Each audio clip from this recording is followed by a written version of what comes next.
সল্লু আলাল হাবিব সাল্লাল্লাহু তাআলা আলা মুহাম্মদ। আসলে যে কথাটি একদম 100% বাস্তব, আমাদের জীবনটা একদম সংক্ষিপ্ত।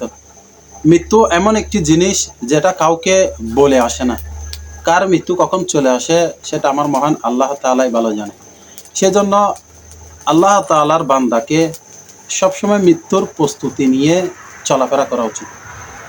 একবার ভাবা উচিত যে আমি যে দুনিয়ার জমিনে রয়েছি তা আমি কিভাবে রয়েছি, এবং আমি কবরের দেশে যখন যাব তাহলে আমি ওইখানে কিভাবে থাকব।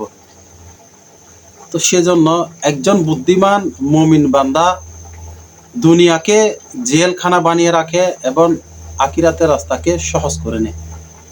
সেজন্য আবার একটা মেসেজ, মৃত্যু কাউকে সংবাদ দিয়ে আসে না।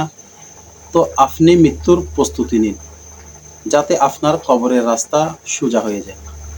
আল্লাহ তাআলা বোঝার তৌফিক দান করুক।